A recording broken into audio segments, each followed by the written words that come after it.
quite blessed last night to interview her, because I've got a radio show where I interview people about their life stories. So if anybody wants their life story to be interviewed, let me know. And I interviewed Elaine, and it was nice because I actually got to know a little bit more about her. And she's an amazing conversationalist. As you can see, she's got a beautiful smile, and she hasn't had it easy in GMP, and I'm sure she's going to share her journey with us this evening. Go ahead, Elaine. Okay, thank you, everybody. I've just, Malika, I remember the church that I used to go to as a child, which is quite pivotal, and it was called Chapel Street. So I'll introduce myself. So my name's Elaine. I was born and bred in Blackburn. My mother is Antiguan. My father is Nigerian. I am from a family of 6, and I am number 5. Hence, my name begins with E. All our family were named in alphabetical order. I think it was easy that way. And I've never forgiven my mum for calling me Elaine. Sorry, Elaine, but I really liked Emily. So Emily is my alter ego. So for years, I am an individual. The family of Black children, I was the blackest sheep of all. I didn't conform to anything. And I was always in trouble, not because I was a bad child, because I didn't understand how to treat people badly. I didn't understand anything that wasn't true and fair. So I was always trying to get other people to be true and fair for everything. I ended up being I was the union representative of the family. So if anyone had a problem, Elaine, and I was one of the youngest, I was the second youngest, and my siblings used to come to me to negotiate, to run through things, and to negotiate with the parents as well. So that was me. I felt I was a loner. So when everybody was wanting one thing, I would want another. And I was saying to Joe last night, I didn't really know what I wanted in life. We were told you had to get a job. So when I was about 14 or 15, the police came to our school, St Billinge High School, and they were asking all the fit and able-bodied Black children, and there were very few, whether they wanted to join the police. I actually would have joined the police if I was unsuccessful at doing anything else in life. I applied for college and I told the police, listen, if I don't get in college, I'll come back to you and I'll join.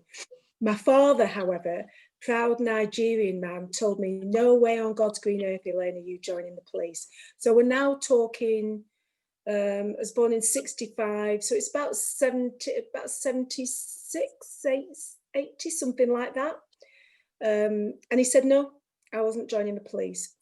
I'm not sure why I listened to him, because me and my dad were like this, and I never listened to much, but I didn't join the police.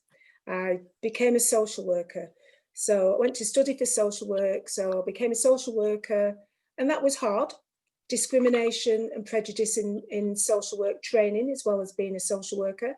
And I then became an educator, went into the education system, and you wouldn't believe the discrimination and the racism in the education system, not just for your pupils, but for your teachers.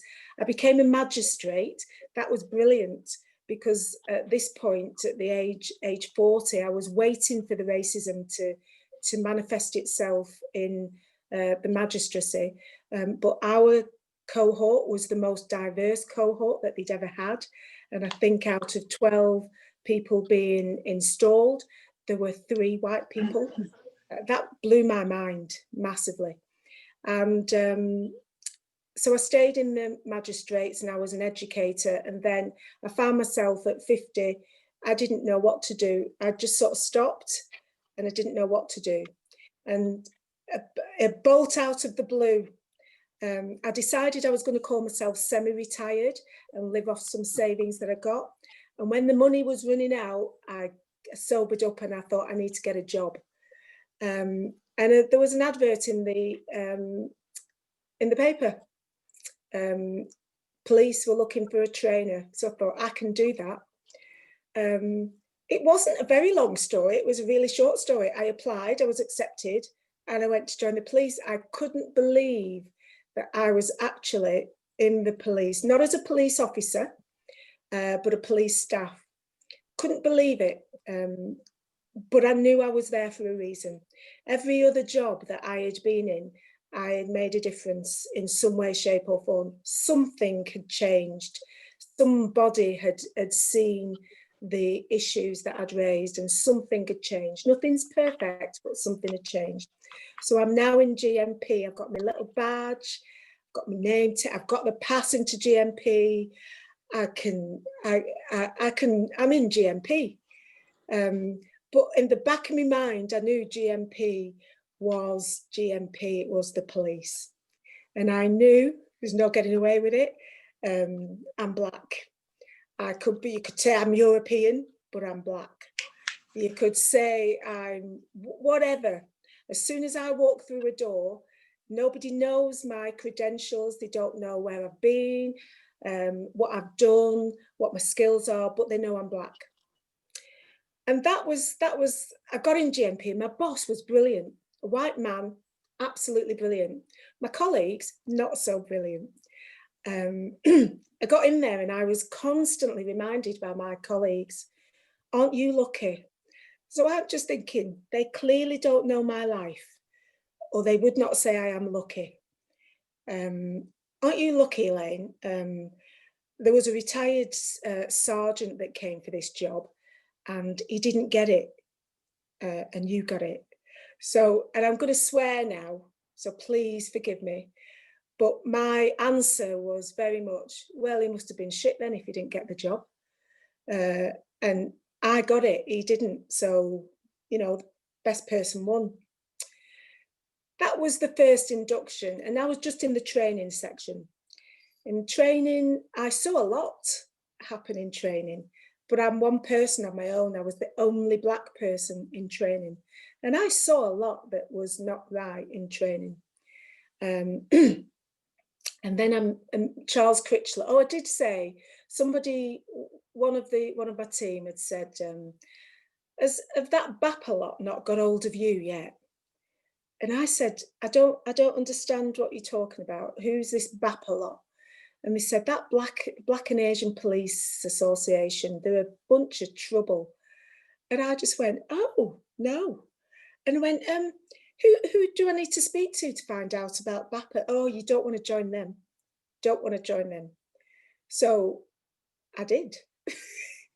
And that was where I saw people's true colours. My colleague, Charles Critchlow, invited me to join BAPA. Of course I was going to join BAPA. This was the first place that I was being paid where I can sit in a room of black people who were like me. I'd never had that opportunity before, and I found it very strange that the police were giving me that option. I joined BAPA, the Black and Asian Police Association, and my colleagues showed the true colours. I was only in training. I was bullied.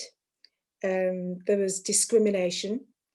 I heard them talking about me in derogatory terms, thinking that I couldn't hear or I didn't know. Suddenly my knowledge and experience wasn't worth anything. What did I know? And that was directly after joining the Black and Asian Police Association. Did I stop? No, I became the deputy. I was the deputy chair, and that really, really riled them. And I had little people coming up to me and sidling up to me saying, well, you were all right before you joined them. And I just thought, man, this is not right, because I was never all right, because you were telling me I was very lucky to get a job for which I was overqualified. But to some people, I was lucky. So I joined BAPA, and it was the greatest thing that I've done. And again, being in BAPA opened my eyes up to so many things, people, places, things that were happening. But I was at basic grade, basically. So I wasn't privy to meetings, people, discussions that would make a difference. In GMP, it's like dead man's shoes. If a staff, you don't move because everyone stays there. There's no opportunity for staff to move. So one day, it came up that the head of profession, neighbourhoods, confidence and equality, had left.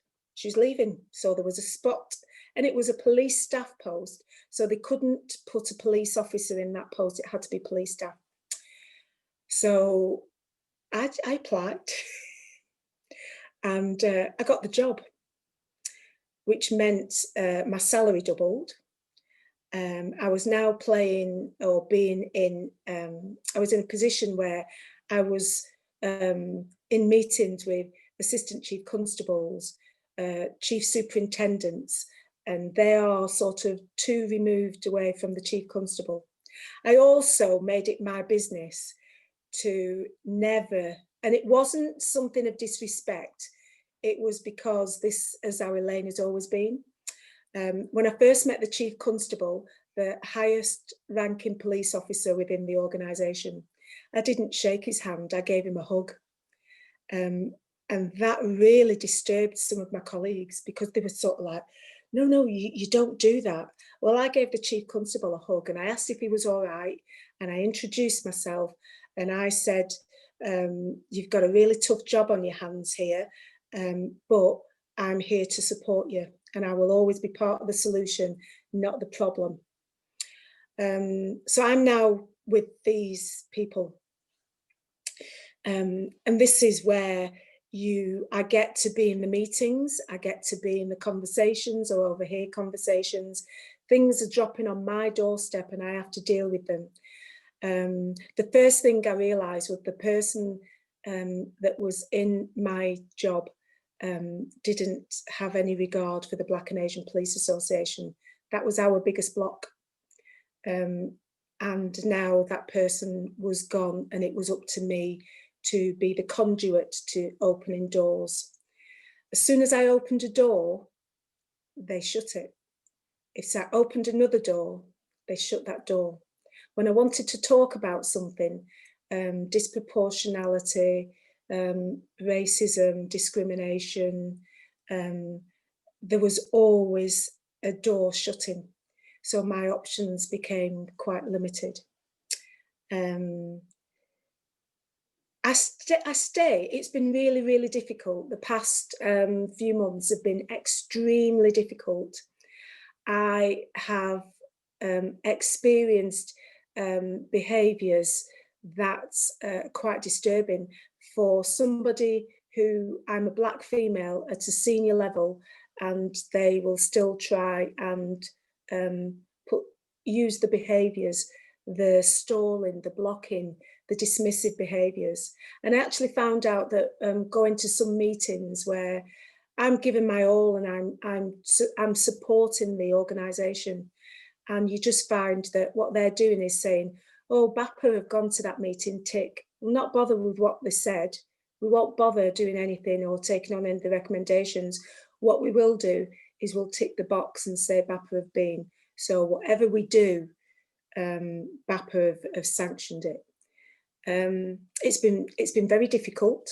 And the advice I've got of people is, don't worry about it. Just let them get on with it because they'll be gone soon. That's not in my nature. So it's hurt a lot because every punch that I've received, virtual punch I've received, I've taken that and I've absorbed it, and I'm still standing. I've shielded people from things. I know I've made a difference, but it's really difficult being on my own. The only Black woman in a senior position, easily dismissed, and I have to be so very persistent in order for people not to dismiss me. It's a scary place to be. I had to go into my position and I had to tell everybody, my colleagues and my superiors, I had to tell them all, I don't have to have this job. I don't have to work. And I had to tell them that because I couldn't be scared of losing my job, because that's where they put you. They put you in a place where if you carry on doing what you're doing, you are more likely to be on the redundancy list, or your job's going to go, or you would be taken to task for poor performance. So I had to tell them all, I don't mind if I don't have a job. I'm here to do a job, and that's what I will carry on doing. So sorry, I'm saying that, and someone's just said, very proud of you, Elaine. So that makes me a little bit upset. Yeah, so it's really difficult just being on my own, but I'm going to carry on. People have said, why do I do it? Because I believe Chapel Street Church has given me the resources to do it. My faith, my determination has given me the resources. So I'm really sorry. But that's where I am. That's who I am. That's where I am. And that's what I do. I carry on because somebody else hasn't got the tenacity that I've got. And somebody else really, really does need the job. So I stand there and I will put myself in the way of some harm. Not all harm, but some harm. So that's me, and I'll take questions. Actually, can't see what people. Thank you, Elaine. Very powerful, very clearly, as has been suggested in the chats. You are resilient, strong, amazing. You said in many ways you are a trailblazer, and it's very important that we do hear from people like you who have, I suppose, put themselves in the firing line, been prepared to run the gauntlet, to try to make a change, try and say, we can do this, this is necessary. And yeah, I know that there may well be others on who've been involved in independent advisory groups and things like that. We're working with the police, and over the years there we've seen some efforts to try and make positive change, and yet we know that it hasn't worked as well as it should. And in some ways, in recent years with the police cuts and everything, it almost feels as though the police have gone backwards in terms of the way they've been dealing with racism and so many other issues. And can I just say one thing? I don't think I am pushing on a closed door. I do believe that the police do want more Black people, and I do believe there's a certain section of the police who really want to understand what the issues are, and they want to make a difference. I also believe there are a lot of people, there are some people, and I think they're the minority. I think the minority are holding the majority to ransom. And there are some people that just haven't got the wherewithal, the will to stand up to the barriers that are there. So I really do believe they want to make a difference. And that's from my heart. Thank you. I have some questions, but I don't want to monopolize it. Would anyone else like to ask Elaine a question? Unmute yourself if you can't. Raise a hand. Yes, Elaine, please do. It's not really a question. I would just like to thank Elaine for her tenacity and strength, and that you are making a difference. Thank you so much. Thank you. Would anyone else like to go on? Philip, thank you. Thank you very much for your very powerful account of how you've been led to do this work.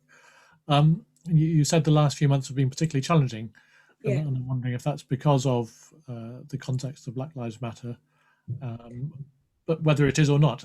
Can you say anything about how you've seen the police engaging around the issues of Black Lives Matter, particularly in relation to sort of policing behaviour? Is there an openness? I don't think they know what to do, and they are waiting for. I really don't believe they know what to do, and I believe that there's a lack of understanding around what Black Lives Matter is.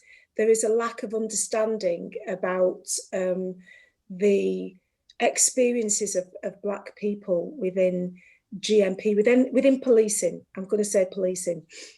So there is a lack of understanding about that. I will say that the police force is very promotion driven. It is very, very, I must get to the next rank, and I must get to the next rank. And I see a lot of problems with that, because that's where it challenges people's integrity. And I think that's a massive problem. So I think they just don't understand. And if they were assured that equity and fairness in relation to Black Lives Matter, if they could do that and still maintain the status quo with their promotions and the nepotism that's there, I don't think they'd have a problem. But fairness and equity challenges their understanding of what being a police officer is. Thank you. I think it's a question from Sonia first, then Jane, I can see as well. Sonia, you put a question in the chat. Do you want to ask it? I lost Sonia, isn't it? Oh, I'm here. I wanted to ask you, Elaine, how do you cope, or how do you keep your cool in the moment when you're faced with such like terrible behaviour?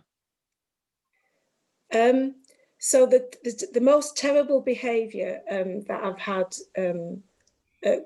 recently has been my immediate boss. How did I keep my cool? I drew strength from people like Charles Critchlow in the Black and Asian Police Association, my colleagues in the Black and Asian Police Association, Joe, and just surrounding myself with people who have been there, done that, got the T-shirt. They've been doing it longer than I have. I just happen to be in a particular place that nobody else has ever been. In the moment, I'll have to say I do a lot of crying. It helps. And I just say to anybody, there is no weakness in crying. And I say, I cry until my tears have dried up. And then when the tears have dried up, I take action. So that's it, really. Thank you. So Jane, then Colette also has a question. Hi, Elaine. Hi. Thank you so much for sharing this with us. Oh, it's all right. We will keep confidence with you and be praying for you. Thank you. I'd like to think that Faith Work for Manchester could be allies with you in standing there. But I'm really glad to hear that you do react, you know, that you cry, that you don't, that absorbing the punches does come out, not just, we really don't want to see you ill. You know what I mean? You're not being honest to yourself in that actually it hurts. Two previous speakers have told us about stop and search, being on the receiving end of unnecessary and over violent, really, stop and search. And I wondered if you had a view from where you are now in your role about what's going on there, and how, because it seems that we're going to have to tackle it from the top. Yeah. Okay, stop and search is an extremely interesting one, because I didn't know anything about the stop and search issues until I got to this position. So within my portfolio, I have one of the team that I lead. So the team that I lead, Neighbourhood Competence Equality. So I have strategic responsibility for a team that looks at the strategic element, the policies and procedures of stop and search, hate crime, equality, neighbourhood policing, and victim services. So with stop and search, I have been going to some meetings that I've never been privy to before, but since George Floyd, I started going to the meetings, and it's been all virtual. So, and I don't turn my camera on either. It's been very virtual, and it was a deliberate thing not to put my camera on, and for people just to hear my voice.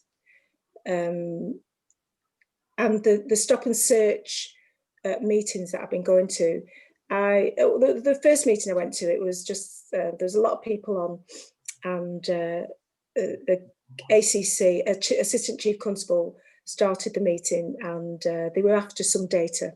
Now, for the first thing GMP have got at the minute, we've got an IT system that's not fully functioning at the moment. So our data isn't up to scratch, and it's not correct. And they will admit that themselves, so that's not coming as any surprise, and I'm not saying anything that shouldn't, but we have got a number of fixes for it. So in the meeting, they were talking about the data, and somebody said, "Oh, we don't have this year's data, boss. We've got the data last year and the year before, but we haven't got this year's data."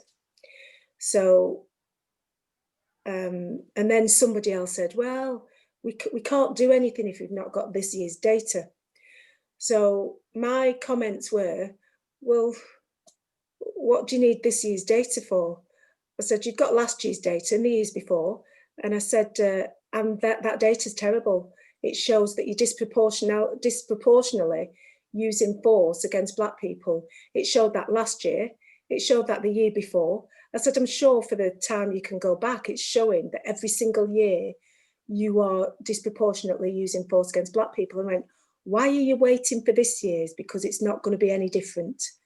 This year, you're going to be using force against Black people disproportionately." So I said, we should be talking about, why is it consistently this high? Why have we not got the numbers down? And I said, "Do you think your numbers are going to be any lower than they are last year?" And it was like, "Well, they shouldn't be any worse." And I went, "That's not the point." I said, "The point is, every piece of data that you have is somebody's lived experience. It is something that somebody carries with them, their wives, their children, their partners, they carry that with them. And it affects the young people in schools. It adds to their ACEs, adverse childhood experiences of childhood. And what you're saying to me is, oh, well, we're keeping it on the same level. It's consistently this level." And that's not the point. There needs to be, and then they were telling me, "Well, we record our data." And I was saying, "Well, what are you recording?" As a magistrate, when I was a magistrate, some of the concerns that we had as magistrates were, why did that police officer not turn his body-worn camera on to support the evidence he's giving us? If that was honestly how they say it, why is there no body-worn camera video to support that? And so I left the magistracy in 2015. We're still talking about people not putting the body-worn camera on. So that's an issue for me. Why is nobody ever reprimanded? Why there are no sanctions for people not putting body worn?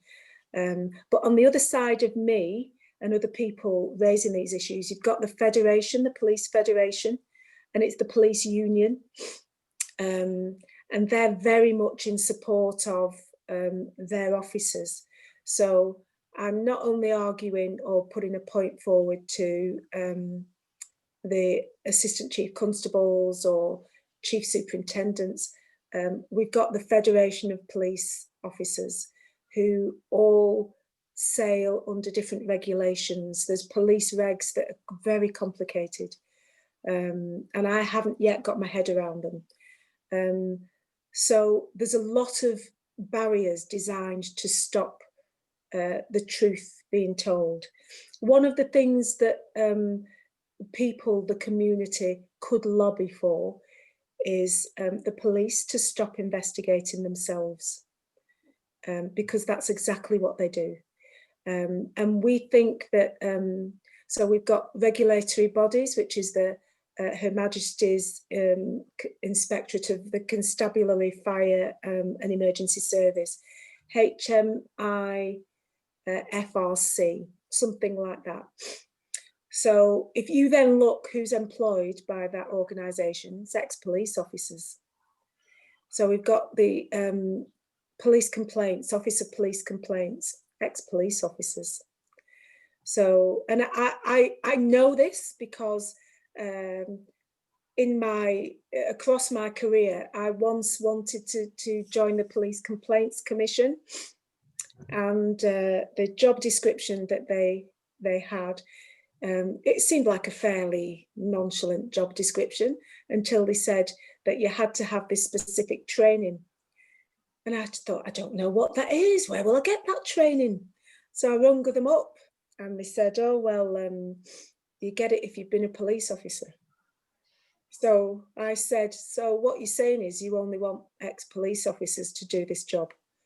Well, no. And I went, well, that's clearly what you're saying, because you're not allowing anybody else who's not been a police officer and not have that training to secure that post. So the lobby really should be, there should be more independent scrutiny of the police. And the police are very good at, if you scrutinise it, it gets done. So at the moment, my job is the HMIC has given some recommendations in an inspection they did a couple of years ago. Bet your bottom dollar, I'm addressing all those HMIC recommendations. And that's, if they scrutinise it, they will do it. But the scrutiny has to be independent. I don't see the police being scrutinised by anybody bar ex-police, ex-police staff. When they say it's a police family, it really is a police family. It's the most dysfunctional family that you will ever come across, but it is a family. And when that family needs to stick together, that family will stick together to maintain their position. So, yeah. And I thought Jewish families are the most dysfunctional families. Oh, come in. Come in. Thank you, Elaine. Colette, did you want to ask your question? I thought Catholics are the most dysfunctional family, speaking as a Catholic. Elaine, you are a force to be reckoned with. You really are, if I may say, very big impact you've made on me. You are a woman after my own heart. Oh. Good for you. Good for you. And your words won't stay here, because, as one of my sons said the other day, whatever I hear that I believe is good, everyone I come into contact will hear about Elaine. So the question I was going to say is, you know, when you speak, you're undeniable. And you talk about the minority holding the majority. So there's the number of people who really want to change and make a difference and find out what really is going on and what the truth is. And, you know, if you had a platform to speak from, you know, I'm sure there'll be people who just will say, oh, you know, your words will make sense to them and give them a place to stand where they haven't found one yet, from what you're saying. And also how you've been able to still allow yourself to also be impacted. You haven't hardened yourself to an extent that you're repelling, you know, what's happening, when most of us would do that. So the wounds that you carry are your strength, I believe, and very, very difficult for you. So, yes, is there a platform for you to speak? So there is a platform for me to speak, but it's been very difficult recently for me to, because I concede I can manage what I've got on my plate at the moment. I have to get something off my plate before I can move forward and do what I know I need to do it. And to be fair, I am a very shy person. I am an extremely shy person, and I have this big personality which masks the shyness. So I would like to, I try and do things without blowing my own trumpet, because I believe there's people with much more interesting stories to tell. And mine's a very short story because I've only been in the organisation for 5 years. 5 of the hardest years of my life. And I would say that every Black woman, Black men as well, but Black women, our lives are very, very challenging. And that's just the way it is. There is no getting away from that. So before I came to GMP, I have I've had illness. I've been a single parent.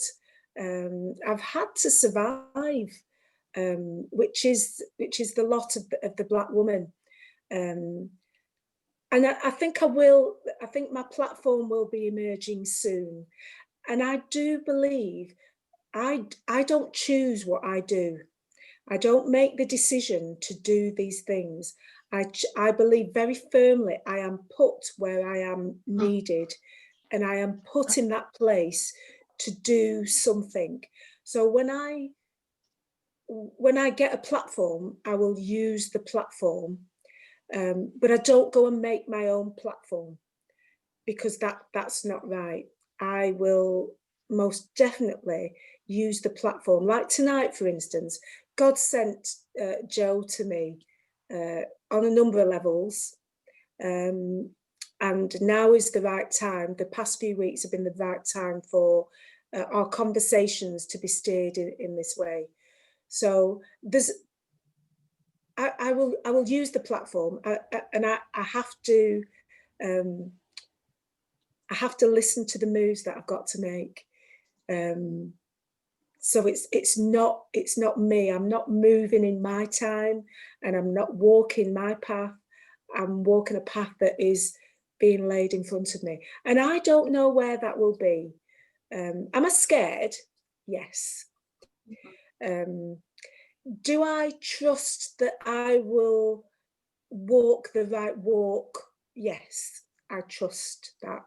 Very, very much so. My illness, I'm not sure if I have Crohn's disease. Oh. And I've been very ill on a number of occasions. And I've had surgery, and I've been rushed into hospital. But you know what? Each time that has happened, after the first one, each time that's happened, I just think, I'm good, I'll be fine. Because there's a master plan, and I don't have to be privy to it. I just have to know that there's a master plan, and I'm needed for this master plan. I was put in all these, given all the opportunities to get experience, knowledge and skills to be able to fill in that application for the job that I've got now and tick every box they wanted. And I'll tell you, it was a random set of skills they wanted. And I'm going, oh, I can do that. I've done that. Yeah, I did that. So that wasn't me. That was, I was led to do this for a reason. So when I say, I'm not frightened of not having this job, because I'm not. And what else, if I don't have this job, I will be put in another position whereby I will do something that I need to do. So I've never turning 50 and I didn't have a job. That was scary because I'd worked from 15 to 50. I'd never had a break. I took time out and thought, I need to listen now and do what I need to do. So that's where I am. I'm going to keep doing what I'm doing. I know my health will bear. I don't even worry that I get ill because I'm here to tell the tale. So I'm going to keep doing what I'm doing. I would like to work with, at the moment, my day job portfolio is giving me license to do some youth engagement. And that's where the party's at. I'm being paid to engage with young people. My first thing that I'm starting to do with the team is I'm going to organise a youth advisory panel. So I'm going to make sure that the young people have their say and are heard. I'm making amendments to the independent advisory group so that it is what it needs to be and it will do what it needs to do. And I've been put in a position where I can do that. And I've got people to help me do it. I don't have to do it all on my own. I've got a team. So I'm going to do that. And I'm going to make sure that wherever possible, I break the mold that has been created and I introduce something that's different. And it's yourselves, your good selves, that help me do that. By me speaking, you sharing with me your ideas, your thoughts, your fears, and wanting to be part of the network. So that's where I think my next that's what I'm going to do. That's where I'm going to be. Thanks, Chris. It's hard, but when I think of people who in the civil rights, my job's a doddle compared to what they did to get me to where I am. So this is nothing. I've got people working for me. I've got a platform. I'm sat at the table. Heck, I'm even ordering the same food. I might not like it, but I can order the same food as these people.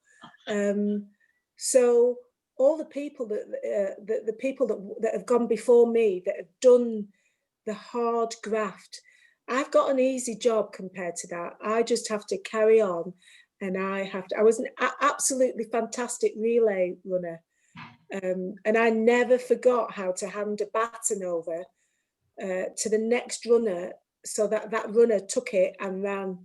And that's what my job is. I've been taught how to perfected the art of handing a baton over, and I'm going to do that with the stuff that I've got to do. So I'm just running my relay. But in all of this, this isn't about me.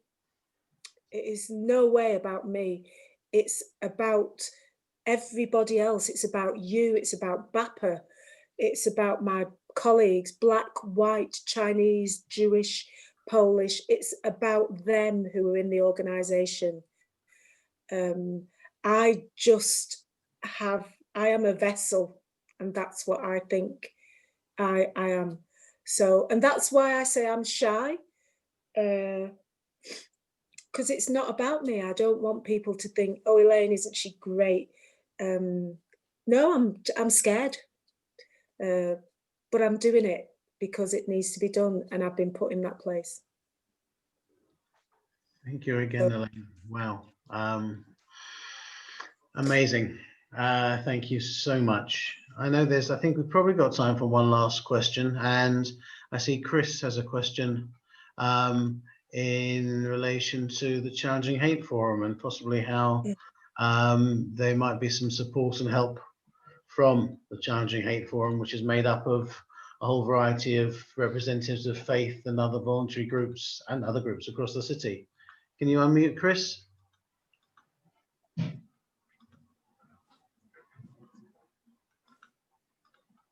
No, we can't. Sorry. Yeah. Yes. Thank you. Yes. Well, my question is, where does the Challenging Hate Forum fit into all this? But which meets, of course, at the cathedral. It's an interfaith group, and there was a time when the chief constable, Faye, he used to turn up regularly, and so I think everyone that's present in it has this very comfortable view of the police, and clearly, well, perhaps, I don't know, have you ever been to, I mean, I'm not the most regular of attenders, but have you spoken to the Challenging Hate Forum? Because that might be the platform you're looking for. To be honest, I haven't, and I'm not sure how we got disconnected, but there seems to have been a disconnect, not just with the Challenging Hate Forum. There seems to have been a disconnect with some other groups as well. So now I know about it, and if I have the information to re-engage, I'm happy to start re-engaging with those forums, and happy to start putting them back where they should be. So yeah, please give me the information, and I will start to re-engage. Right. Yes. Well, because we'll have these films when, and we must make sure that the dean sees it, and I'm sure you'll be invited to come to the Challenging Hate Forum. I'm sure we can make the connection. It's a good idea, Chris. Thank you. And I think it is something we can follow up and sort out.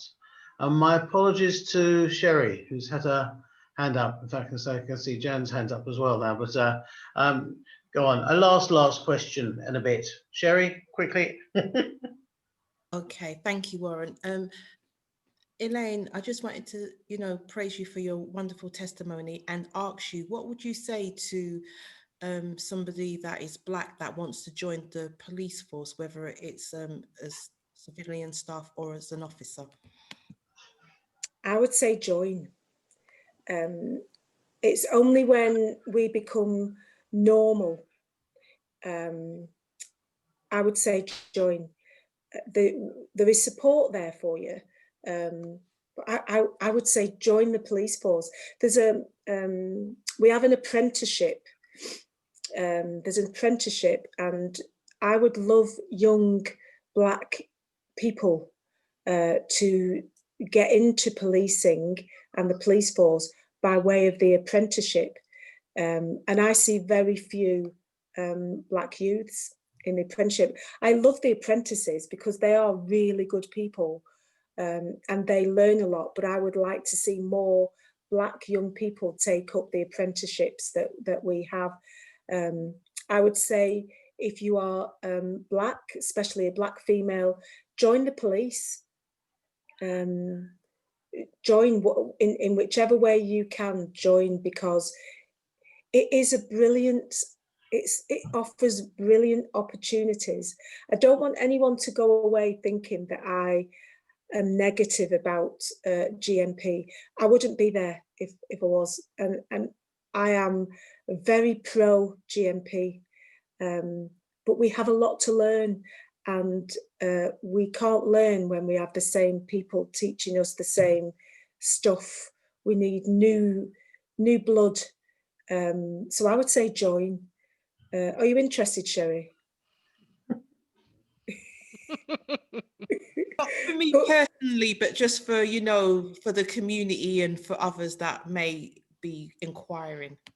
If you want, and I'm happy to do this with anybody, my colleagues in BAPA, my colleagues, police colleagues, non-police colleagues, if you want us to come and speak to your groups, to encourage people to join, I'm more than happy to do that. I will say it's not easy, but you learn so much about yourself and what you can do and the strengths that you've got. I've had easier jobs, I'll have to say, but this is it's what I need to do. It's what I need to do. So if I can help, if I can give anybody any support, any information, any strength, just anything, I will. Yes, I do have contact with Helen Colbeck. And Helen Colbeck is part of the solution. She is part of the solution, Helen.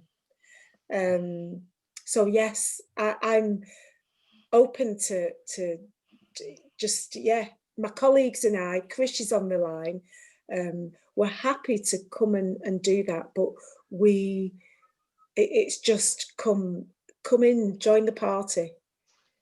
Thanks, Elaine.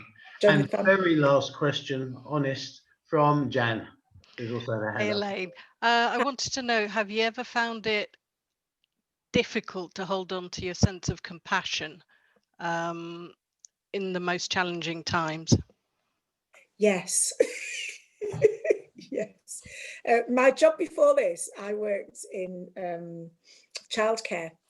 I worked with young people in care, my social work days. And do you remember Jamie Bulger? Yeah. The murder of Jamie Bulger. Okay, so I worked in childcare, and I had when Jamie Bulger was brutally murdered, my daughter was possibly 2, 3. And I remember watching the television with Jamie Bulger, and they put this lovely picture of Jamie Bulger on the television, and they told us this child had gone missing. So I've been working with children in care, and my daughter, she's 2, 3, she was stood by me, and we stood up watching the television because we were just on our way to school, nursery, and I leaked, and I just went, oh yeah. Look at that lovely photograph they put on of that boy. I bet he's horrendous. I bet he's a nightmare. I bet he's a right bundle of trouble. And I ranted on for maybe 2 or 3 minutes. And my daughter, I remember I shut up and I looked at my daughter, and my daughter said to me, but Mummy is just a little boy. And that was the day I realised I needed to get out of childcare because I'd lost my compassion. So that was the day I decided I wasn't doing that anymore, and I moved into another area of social work. Working in with the police, I've had my days where I have listened, I have no compassion because somebody is telling me something and I've heard it all before and I'm not listening and I know everything now. So I have no compassion. That's the day, that's the time I remove myself and I sit in quietness. And when I say quietness, I mean I've got the Housewives of Atlanta on the television, but I'm not listening to their noise. I'm in with myself. And that is the time when I say, Elaine, you were put here because of compassion. You need to find that because somebody has come to you and is talking to you because you have that compassion. So yeah, I've lost it. And many of us have, I think. Yeah. Sometimes. But I know I have it, and I know I need it. And in order to do the job that I need to do, I need to reconnect with it. So I know I've got it, but do I have it 24/7? No. No, I don't think you can you? I don't. No. Thank you, Elaine. Thank you for all the questions. I was very encouraged to hear about the idea for the youth advisory group, and working with the other advisory groups, having been involved in one when they were set up in GMP, and seeing it losing its way slightly. I think there needs to be a reframing in some ways of the independent advisory groups. Yeah. I think Chris's idea of possibly the Challenging Hate Forum offering its support in that is one thing, and I'm sure that, and we're about making change, we're about effecting change and trying to make a difference and put things right. So I think there are people here this evening who would be very happy to try and offer support and help along those lines as well. So I thank everybody, really, because I started off by saying I can't do this alone. And you know, it was Joe. I'm very bad at asking for help. And Joe reminds me that people are there to help. And I have to get better at asking for it. But so I thank everybody. One for listening, and one just because I know this is the network of people that will offer support and assistance. So I thank everybody on this call. You're welcome, and we thank you. I will ask Margaret to help us end with an interfaith prayer, and then I'll just hand over to Jane for the final words. Margaret, please. We pause in quiet reflection to offer this prayer for a peaceful world. In our individual and personal ways, we call upon the Holy One who sustains our lives and who inspires us to live with compassion and kindness, peace and justice. We ask for daily guidance in all our personal relationships, in our work and play, and in our community involvement, that we might model the possibilities of peace in everything we say and in everything we do. We pray for wisdom and compassion within the hearts and minds of all world leaders who have the power and the responsibility of making decisions that impact the presence of peace and justice. We pray for courage, dedication, and integrity within the spirits of all those who work for peace around the world. We pray for all those who harbor thoughts and feelings of hatred, violence, and greed, that their hearts and minds and souls will be transformed into your likeness of compassion and kindness. We are thankful for your presence within our lives and ask for your blessing as we try to live peaceful lives and to seek ways for all people to live with justice, in harmony and peace. Amen.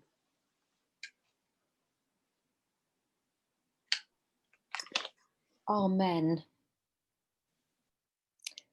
I think I'd like to thank Elaine on all of our behalves for her honesty, for her integrity, and we will remember to pray for her.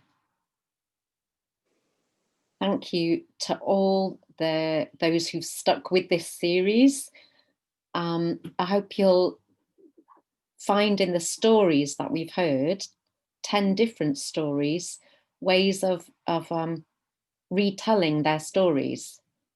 I think stories communicate so well, more than theories and statistics, actually. And we can become storytellers too. And I'm thankful to Faith Network for Manchester, especially to Warren, who's put in hours of work to make this series possible, and this has provided some kind of response to George Floyd's death, and trying to make our own contribution as members of faith organisations here in Manchester. I'm thankful we've been able to keep it local and real and relevant. So we get 1 week to, we have a week off, unless you would like to join Warren at Faith and the Planet, which I think is also next Monday. But we would invite you all, and to invite your friends too, to our conference. It would be really great if we had 50 and more at the conference. That's what we're aspiring to. So it will start at 6, and it will have 2 parts. It'll be kind of an hour and a half, and a break, a musical interlude, and then a second half. And I hope this will be really equipping for us all. So peace be with you, and see you in a fortnight. And we'll be sending you details which you can share with others. Thank you. Thank you. Thank you. Thank you all. Thanks, Jane. Thanks, Margaret. Thanks, Malika. And thank you, Elaine, especially. Thank you very much. Here. This Thank is you. Thank you. Thank you all. Thank you. See you soon. Bye. Good night. Bye-bye. Good night. Good night. God bless. God bless. Bye. Bye. Thanks for joining us. Onwards and upwards. It's been great and very inspiring. Thank you. Thank you, Christian. Cheers. Bye-bye. Thank you. Bye-bye. Bye-bye. Bye-bye. Thanks, Sherry. Sorry I nearly missed you. It's all right, Warren. Take care. Bye, Sherry. Bye. See Take you. care all. So we'll meet 10 o'clock on Wednesday morning, yeah? That will be great. Cool. Thank you. With some wind in our sails. Oh This my feels my good. sails. Malika, Yeah. that was superb. That was such a good finale. And very